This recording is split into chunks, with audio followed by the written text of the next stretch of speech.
Hi, everybody. Today is a special day. We're going to be talking about twos because today is 2/22/2022. So lots and lots of twos. So I'm going to be reading Teo's Tutu, and it's written by Maryann Macias, illustrated by Aaliyah Marley.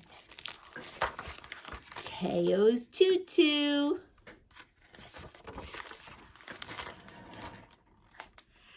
Teo entered his first day of ballet class holding Ama's and Papi's hands.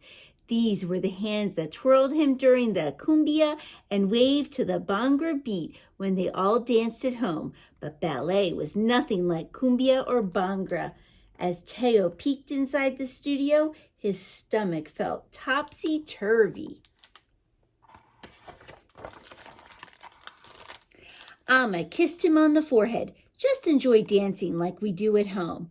Remember how excited you were when we saw Swan Lake, Papi asked. Teo nodded, picturing the arch of the dancers' feet in releve, their split straight legs as they leaped through the air, and their perfect pirouettes. They seemed so free, floating across the stage, their costumes gleaming under the bright lights.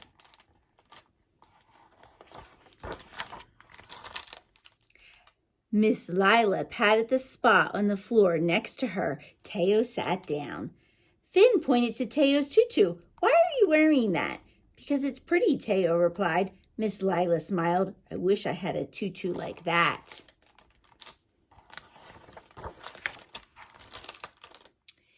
Tinkling piano notes filled the studio as the class stretched their arms up and side to side. They touched their toes and made butterfly wings with their legs. Teo never knew he was so flexible. He raised his hand. When do we split in the air? It takes a lot of practice to perform a grand jeté, Miss Lila answered. First, we have to learn the basic positions.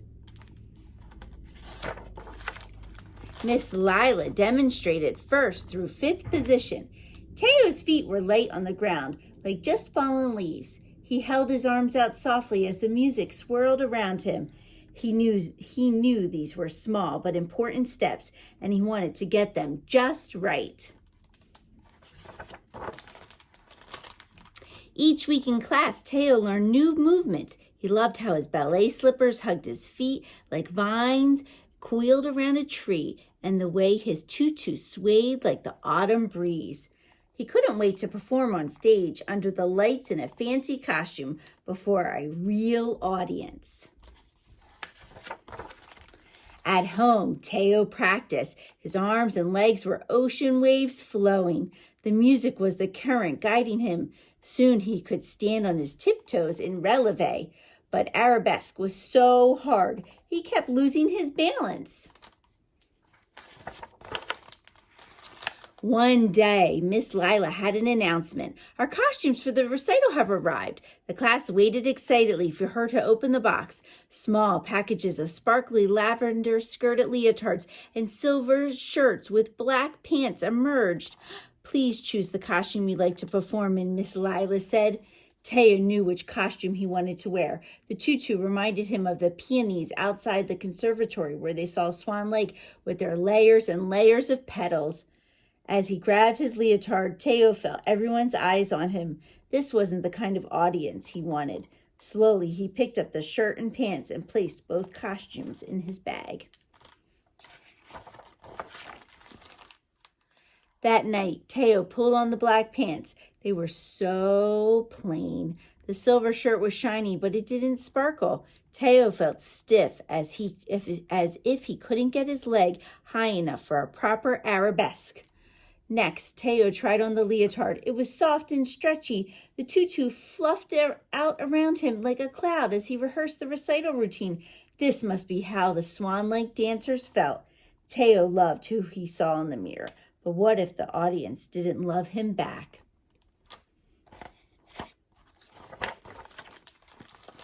Ama peeked in. Dinner's almost ready. Just then, Teo heard his family's favorite playlist. The shaking of maracas got louder as he went downstairs. You're ready for the stage, Papi beamed. He took Teo's hands and they two-stepped the cumbia forward and back. Afterward, the boom of the bhangra dole echoed through the apartment as they bounced and pumped their hands in the air. They held hands and danced until dinner time. When Teo arrived at the recital the next day, he slowly approached his class backstage, then paused. His stomach did fouettes and knelt down. These are the ways we must be brave sometimes. Papi put his arms around Teo. Tu eres valiente. Teo pictured himself at home dancing with Amma and Papi. In his head, he heard the dole drum as they danced bhangra. He imagined the way his hips shook like maracas when they danced the cumbia. He remembered the swan-like dancers gliding from one end of the stage to the other. Most of all, Teo thought about how much he loved to dance. Miss Lila gathered her dancers. You look perfect, Teo, she said. They walked onto the dark stage together, hands clasped. When the curtain opened, Teo's arms and legs knew just what to do. He fluttered around the stage, his costume twinkling under the warm lights. His arabesque was poised and balanced.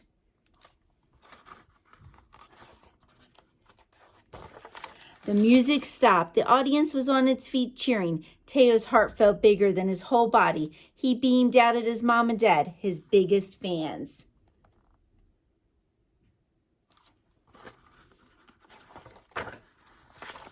The end.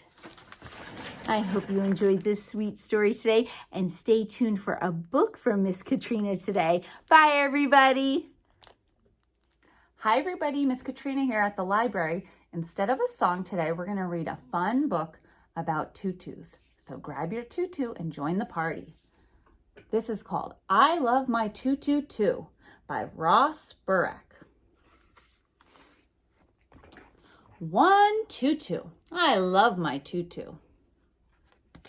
I love my tutu too. You do? I do. Two tutus. I love my tutu too. My teeny tiny tutu. Three tutus. We toucans love tutus too. Four tutus. We need more tutus. But who? I know a new with a new tutu. You do? I do. Who knew? Two, two, two, two, two, two, two, two, two, two. Five tutus. We tutuna love tutus too. 6 and 7 tutus. We need more tutus. But who? I know a you with a new tutu. You do? I do. Woohoo! Yodel-hee-you. 8 tutus. I wish I had a tutu too. I have 2 tutus. I can share my blue tutu. A tutu for me, a tutu for you. 9 and 10 tutus. We love our 10 tutus. Enough with the tutu talk already. It's time to dance. Phew. The end. Thanks for dancing with us with the tutus. Bye.